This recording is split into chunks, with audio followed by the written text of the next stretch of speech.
आज हमारा first class है लाभ और हानि बट्टा। लाभ हानि और बट्टा क्लास नंबर 1 है। आज हम लोग पूरा एकदम बेसिक से सीखेंगे कैसे क्या होता है। क्रय मूल्य देखो किसे कहते हैं, जिस दर से कोई वस्तु खरीदी जाती है उसे क्या कहते हैं, क्रय मूल्य कहते हैं। यानी जिस दर से कोई वस्तु खरीदी जाती है उसे क्रय मूल्य कहते हैं। जैसे मान लो मैं मार्कर 10 रुपये खरीदा हूँ तो हमारा क्या हुआ, क्रय मूल्य हुआ। अब इसको मान लो अगर मैं 20 रुपये में बेच दिया तो हमारा क्या होगा, ये विक्रय मूल्य होगा। यहाँ देखो विक्रय मूल्य किसे कहते हैं, विक्रय मूल्य। जिस दर से कोई वस्तु बेची जाती है उसे क्या कहते हैं, विक्रय मूल्य। जैसे मान लो मैं 10 रुपये खरीदा हूँ, 20 को इसको बेच दिया तो हमारा विक्रय मूल्य कितना हुआ, 20। अगर हम पूछेंगे लाभ कितना हुआ, 10 को खरीदा था 20 को बेचा तो हमारा लाभ होगा 10 का। इधर आओ देखो हम देखेंगे लाभ होता क्या है। किसी वस्तु का विक्रय मूल्य क्रय मूल्य से अधिक होता है, यानी क्रय मूल्य से अधिक विक्रय मूल्य होना चाहिए। जैसे मान लो क्रय मूल्य अगर 10 है, विक्रय मूल्य 20 होगा तभी हमारा लाभ ही होगा।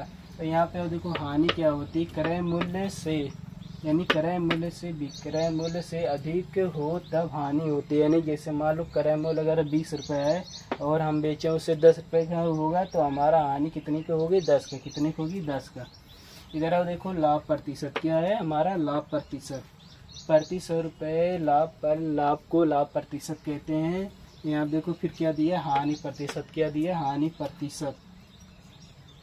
प्रति 100 रुपये पर जो हानि होती है उसे हानि प्रतिशत कहते हैं। ऊपरी व्यय।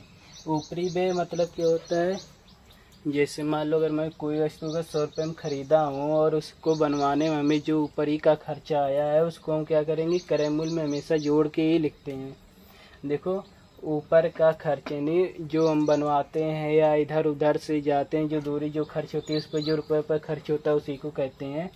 किसी वस्तु के अंकित मूल्य पर, अब यहाँ पर हम देखो क्या पढ़ेंगे, बट्टा। क्या है, बट्टा है। बट्टा मतलब क्या होता है, छूट। क्या होता है, छूट।